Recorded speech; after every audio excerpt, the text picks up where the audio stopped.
Berbicara tentang masalah amal soleh yang paling baik ya akhi, itu ada dua sisi. Ada dua sisi. Yang pertama,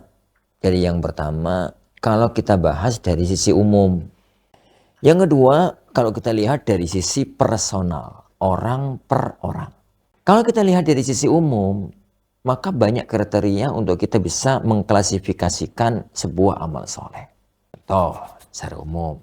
Amal soleh yang berstatus wajib itu lebih utama dibandingkan amal soleh yang sejenis yang berstatus sunnah. Sama-sama sholat. Antara sholat malam dengan sholat maghrib itu lebih utama sholat maghrib. Karena sholat maghrib itu wajib, fardu. Sedangkan sholat malam itu sunnah. Itu klasifikasi yang pertama. Itu kalau kita bicara tentang keumuman. Kita bicara tentang keumuman. Nah, begitu juga dengan level.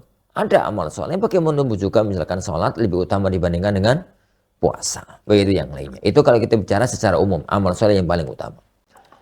Yang kedua, sisi pandang yang kedua adalah sisi pandang personal. Orang per orang. Nah, orang per orang ini beda. Antara satu orang dengan orang lain itu berbeda. Sangat tergantung dengan kondisi. Makanya Rasulullah SAW, sebagaimana kalau kita telaah, kita hadis nih. Kalau kita lihat ini bagaimana beliau SAW, kalau ditanya tentang ya Rasulullah ayyul a'mali khair, ya Rasulullah amal apa yang paling utama? Rasulullah juga ditanya ayyul islami khair, amalan dalam Islam apa yang paling utama? Dan pertanyaan-pertanyaan semacam sangat banyak. Kalau kita cermati jawabannya Rasulullah itu beda-beda. Kadang-kadang jawab begini, kadang-kadang jawab begitu, kadang-kadang begini, kadang-kadang begitu. Yang kita lihat adalah kenapa? Karena beliau tahu siapa yang bertanya dan beliau menjawab sesuai dengan kondisi jadi orang-orang tersebut. Sampai-sampai seingatan Imam Ahmad rahimahullah taala mengatakan khairul amal ma yuwafiqul hal. Jadi amalan yang paling utama itu adalah amal yang paling sesuai dengan kondisi kita masing-masing. Misalkan ya, sama-sama amal soleh. Bagi seorang pedagang, amal yang paling bagus adalah dagang yang jujur.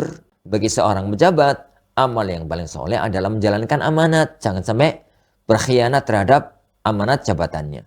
Jadi amal yang paling soleh bagi ini, bagi itu bisa berbeda antara satu orang dengan jadi orang yang lain. Itu kalau kita bicara tentang ini amal soleh yang paling utama.